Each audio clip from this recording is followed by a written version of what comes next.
ബി.ജെ.പിയിൽ പൊളിച്ചുപണികൾ വിധേയമായത് കഴിഞ്ഞ ദിവസമാണ്. കെ സുരേന്ദ്രനെ സ്ഥാനത്ത് നിന്നും മാറ്റിക്കൊണ്ട് പരീക്ഷണാർത്ഥം രാജീവ് ചന്ദ്രശേഖരനെ തീരുമാനിക്കുകയായിരുന്നു. അധ്യക്ഷ സ്ഥാനത്ത് നിന്നും ആളെ മാറ്റിയാൽ തിരഞ്ഞെടുപ്പിൽ പിടിച്ചു കയറാനാവുമെന്ന് പാർട്ടി കരുതുന്നുണ്ടെന്ന് വ്യക്തമാണ്. എന്നാൽ അതിൽ വലിയ കഴമ്പില്ല എന്നതാണ് സത്യം. പരീക്ഷണം നന്നല്ലാത്തതിന് പേന മാറ്റുന്നത് പോലെ ആയിരിക്കും അത്. ബി.ജെ.പിയോട് ആളുകൾക്കുള്ള വിരോധം കേവലം അധ്യക്ഷന്മാരെ മാറ്റിയത് കൊണ്ട് മാറുന്ന ഒന്നല്ല എന്ന് ഇനിയെങ്കിലും പാർട്ടി മനസ്സിലാക്കുന്നത് നല്ലതാണ്. അതൊരു അടിയുറച്ച വെറുപ്പാണ്. അടുത്ത യു.പിയോ ഗുജറാത്തോ ആവാൻ കേരളത്തിന് വിട്ടുകൊടുക്കില്ല എന്ന് ഒരു കൂട്ടം ജനങ്ങളെടുത്ത തീരുമാനമാണത്. അതേസമയം ബി.ജെ.പി കേരള സംസ്ഥാന അധ്യക്ഷനായി തിരഞ്ഞെടുക്കപ്പെട്ട രാജീവ് ചന്ദ്രശേഖരന്റെ മുന്നിലുള്ളത് ഭാരിച്ച ഉത്തരവാദിത്തമല്ലെന്ന് സുരേഷ് ഗോപി എം.പി പറയുകയുണ്ടായി.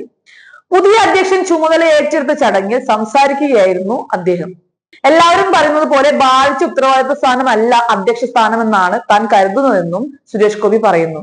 രാജീവ് ചന്ദ്രശേഖരന്റെ മികവ് വ്യക്തമായി അറിയുന്ന ആളെന്ന നിലയ്ക്ക് പുതിയ ദൗത്യം നിഷ്പ്രയാസം സാധിക്കുമെന്നാണ് താൻ കരുതുന്നത്. തിരുവനന്തപുരത്തെ 3 മാസം നീണ്ട തിരഞ്ഞെടുപ്പ് പ്രചാരണം മാത്രമല്ല, രാജീവ് ചന്ദ്രശേഖരന്റെ കഴിവ് നേരിട്ട് അറിഞ്ഞിട്ടുള്ള വ്യക്തിയാണ് താൻ. കെ സുരേന്ദ്രൻ രാജീവ് ചന്ദ്രശേഖരന് ബാറ്റൺ കൈമാറിയത് മുതൽ സൈദ്ധാന്തികമായ വിപ്ലവത്തിലേക്ക് പാർട്ടി കടന്നിരിക്കുകയാണെന്ന് മറ്റുള്ളവർ മനസ്സിലാക്കി പ്രതിപ്രവർത്തനം തുടങ്ങിയാൽ മാത്രമേ നമുക്ക് വെല്ലുവിളിയാകൂ എന്നും സുരേഷ് ഗോപി പറയുന്നുണ്ട്.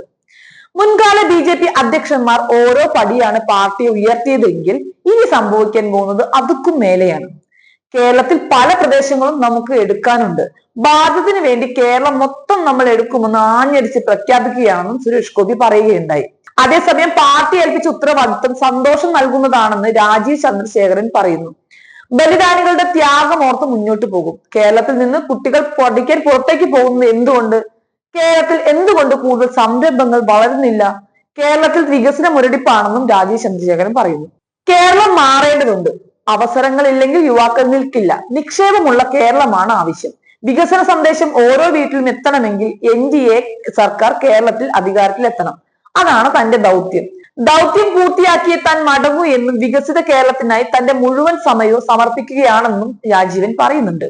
ഞായറാഴ്ച ചേർന്ന ബി.ജെ.പി കോർ കമ്മിറ്റി യോഗത്തിലാണ് രാജീവ് ചന്ദ്രശേഖരന്റെ പേര് പ്രസിഡന്റ് സ്ഥാനത്തേക്ക് നിർദ്ദേശിച്ചത്. കേന്ദ്ര നേതൃത്വം ഇടപെട്ടായിരുന്നു തീരുമാനം. നേരത്തെ എം.ടി രമേശ്, ശോഭ സുരേന്ദ്രൻ, ജേക്കബ് തോമസ് എന്നിവരുടെ പേരുകളും ഉയർന്നു കേട്ടിരുന്നുവെങ്കിലും രാജീവിന്റെ ഒറ്റ പേരാണ് അവസാനം നിർദ്ദേശിക്കപ്പെട്ടത്. കർണാടകയിൽ നിന്ന് 3 തവണ രാജ്യസഭാംഗമായ മറുനാടൻ മലയാളിയാണ് രാജീവ് ചന്ദ്രശേഖരൻ. 2ാം മോദി സർക്കാരിൽ IT വകുപ്പിൽ സഹമന്ത്രിയുമായിരുന്നു. ഗുജറാത്തിൽ ജനിച്ചു വളർന്ന അദ്ദേഹം രാജ്യസഭാ അംഗമായ ശേഷമാണ് ബി.ജെ.പിയിൽ ചേർന്നത്. സംഘപരിവാറിലൂടെ വളർന്നു വന്ന നേതാക്കളാണ് സാധാരണ ബി.ജെ.പി അധ്യക്ഷന്മാരാകാറുള്ളത്. ആ പശ്ചാത്തലം ഇല്ലാതെയാണ് രാജീവിന്റെ വരവ്.